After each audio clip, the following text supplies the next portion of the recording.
Saya sering mendengarkan orang ceramahnya enak banget, begitu dalil berantakan Qurannya, cebrik kelihatannya, jijik. Kafaru kafiru kufran. Masya Allah. Jadi gini-gini keturunan Raja Cirebon. Orang yang pertama kali membawa Al-Quran ke Pulau Jawa adalah Syekh Subakir. Syekh Ahmad Subakir membawa Al-Quran, diperkenalkan kepada Ratu Sima, Raja Kalingga di Jepara. Walaupun si ratu ini tidak masuk Islam secara eksplisit, tapi memahami kandungan Islam, yaitu Islam atau Al-Quran mengajarkan keadilan seadil-adilnya. Maka Ratu Sima, Kerajaan Kalingga Jepara, terkenal ratu yang paling adil, dan masyarakatnya dipersilahkan, diberi kebebasan memeluk agama Islam. Syekh Subakir mempunyai tugas apa? Merantai, apa? Mengkerangkeng, apa? Mengikat makhluk-makhluk jahat yang ada di Jawa. Semua diikat dengan rantai, dibuang ke Laut Selatan. Kecuali dua makhluk yang tidak mengganggu Islam, gak mau dibuang ke Laut Selatan, yaitu Sang Hyang Semar dan Sang Hyang Togog. Dalam Santaris bisa cerita begini, Bib. Karena beliau makhluk sangat bagus, walaupun tidak masuk Islam, tapi tidak musuh agama Islam. Ulama kedua yang bawa agama Islam terkenal adalah Syekh Ri'asuddin An-Nisaburi, yang terkenal dengan Mbah Wasil. Beliau membawa kitab Al-Asrar, kitab rahasia, diajarkan kepada Raja Jayakatwang Joyoboyo, Raja Kediri Doho Kediri. Maka terkenal dengan ramalan Joyoboyo. Itu sebenarnya terjemahan dari Kitabul Asrar, kitab rahasia-rahasia, yang dibawa oleh Mbah Wasil. Kuburannya di belakang Masjid Setono Gedong, Kota Kediri. Kalau Syekh Subakir ada yang bilang kuburannya di Gunung Magelang, Gunung apa? Tidar. Ada yang bilang di mana-mana. Yang benar, yang prosentasinya paling benar, di Goa di Sulawesi Selatan. Itu Mbah Subakir wafat di situ. Setelah itu barulah datang para dai-dai. Pertama kali ada pesantren di Jawa Barat tahun 1410 adalah Syekh Hasanuddin dari Cina, atau terkenal dengan Syekh Kuro. Kuro itu Qori, yang mengajar Al-Quran di desa Rengas Dengklok, Rawang. Punya murid, salah satu muridnya namanya Subang Larang, anaknya Ki Gede Tapa, bandar, kepala bandar Pelabuhan Cirebon. Ki Gede Tapa bukan dari Solo Tigo loh, dari Cirebon. Nah, Subang Larang ini Pak Hanif kutilang, kuning, tinggi, langsing. Sulit carinya nih. Kalau kebalikannya banyak, kebalikannya kuning, kebalikannya tinggi, kebalikannya langsing, itu gak banyak itu. Tapi yang kutilang, aduh, sulit carinya. Nah, suatu ketika Raja Siliwangi beragama Buddha dengar ada agama Islam, agama baru, berangkat dari Bogor ke utara, saya bunuh itu, kiai itu. Sampai di sana mendengar kutilang sedang baca Quran, klepek-klepek, langsung lamar. Untuk saya saja kiai, silakan, tapi kamu harus masuk Islam. Udah, masuk Islam gampang. Ada mas kawinnya apa? Lintang kerti, tasbih maksudnya. Udah saya cari di pasar, gampang, mau berapa biji? Nggak ada di sini, adanya di Arab, gampang, saya mabur ke sana. Keluar dari rumahnya kiai, dia siap-siap terbang, hong, macet. Biasanya terbang biasanya. 2 kali, hong, nggak bisa terbang. Hong, gagal.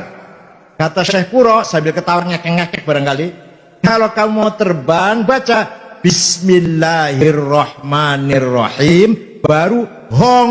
Hongnya tetap dibaca, bismillah dulu. Ringkas cerita, terbang, tidak lama datang bawa tasbih. Terjadi perkawinan antara Raja Pajajaran yang beragama Buddha masuk Islam, Prabu Siliwangi, dengan Subang Larang.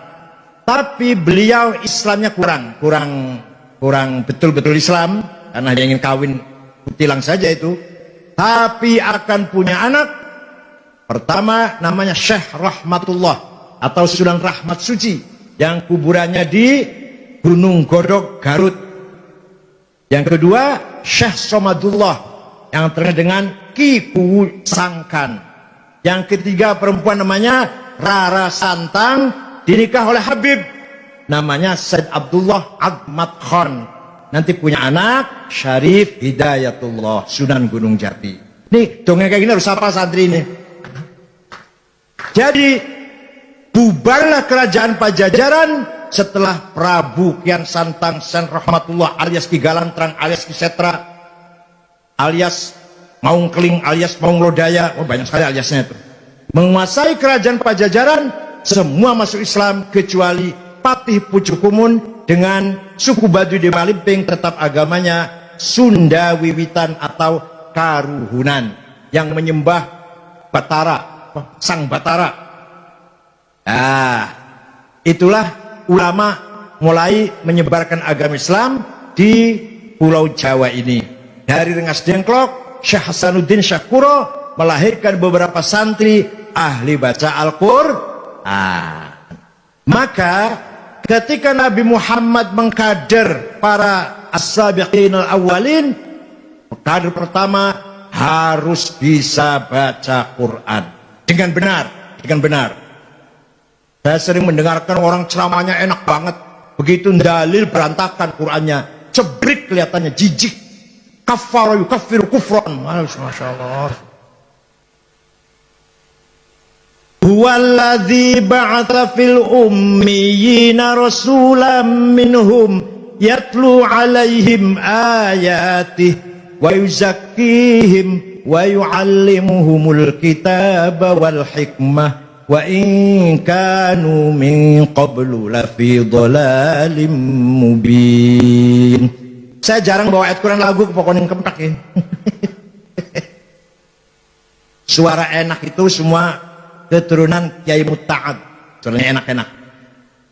Ya ayah saya enak, Kiai Maksum almarhum enak, Kiai Amin Sirot enak. Itu keturunan Kiai Muta'ad, suaranya enak.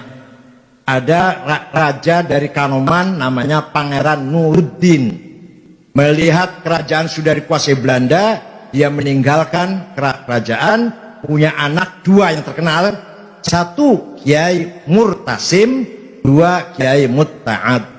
Kiai Murtasim punya anak Kiai Said punya anak Kiai Sirot punya anak Kiai Akil punya anak Mustafa Akil itu.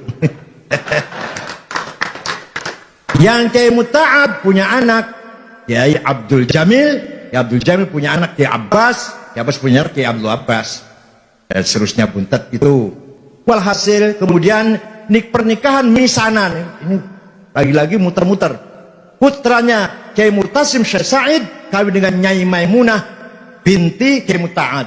Jadi akhirnya semua saudara, satu darah lah, keturunan Syekh atau Sultan Nuruddin, Sultan Kesepuan. Percaya silahkan, enggak apa-apa, saya dongeng sendiri kok. Mau percaya enggak apa-apa, terserah. Jadi gini-gini keturunan Raja Cirebon.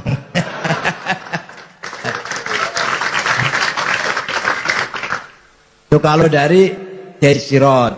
Kalau dari istrinya Kiai Sirot, ibunya bapak saya, Nyai Fatimah binti Nyai Fadilah binti Kiai Soleh bin Asnawi Kudus bin Nyai Mujiroh binti Nyai Ulfiah atau Mbah Godeg binti Mbah Mutamakin Rajen Pati bin Sumodiningrat bin Sumonegoro bin Sultan Hadiwijoyo Cakatingkir. Waduh, maka bin Sunan Pengging. Alas, Masya Allah, turunan birikna digoreng lah. Cuma cerita. Jadi kalau Mustafa Akil itu sakti dari Cakatingkir. Kalau Mustafa itu suaranya enak dari Sultan Nuruddin Cirebon. Nah, bukan apa-apa. Nasab itu penting. Kanjeng Nabi niku dipilih khiyarun min khiyar. Dipilih dari bangsa Arab, bangsa yang paling mulia. Dari Arab pilih, dari apa? Quraisy dipilih dari Bani Hashim, Bani Hashim dipilih lagi dari Abdullah ibn Abdul Muthalib. Maka tidak ada musuh Rasulullah yang mempunyai peluang menghina dari sisi keturunan, nggak ada. Muhammad Majnun, Muhammad Sakhir, Muhammad Kahin, dukun, paranormal, nggak ada. Muhammad anaknya siapa sih? Nggak. Semua mengakui Nabi Muhammad mempunyai nasab yang terhormat di tengah-tengah masyarakat Mekah. Oleh karena itu nasab itu penting. Tadi Habibuna tadi sudah membahas kalau mau ngelamar harus ahli sunnah wal jamaah, itu dalam rangka menjaga gen, menjaga DNA. Hadirin saya hormati. Nah, Rasulullah bagaimana cara mengkader masyarakat yang dari sisi peradaban ummiyin, buta huruf, primitif, dari sisi agama teologi dhalalim mubin. Masya Allah, sempurna banget orang Arab itu jahiliyahnya. Ilmu ummiyin, agama dhalalim mubin, sesat sepol-pole sesatnya. Tapi Rasulullah berhasil mengkader sahabat yang bangsa seperti itu. Pertama, yatlu alaihim ayatih, diperkenalkan baca Al-Quran. Oleh karena itu saya sangat menyesal kalau ada pesantren yang sudah tidak mewajibkan santrinya khatam Quran. Walaupun modern apalah, kalau enggak khatam Quran, pesantren itu tidak mutu berarti.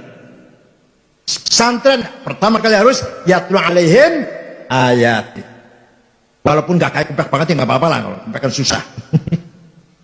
Ada ismam, ada imalah, ya Allah, bismillahirrahmanirrahim, angel banget. Watawasau bis sober, harus mencari karuan-karuan.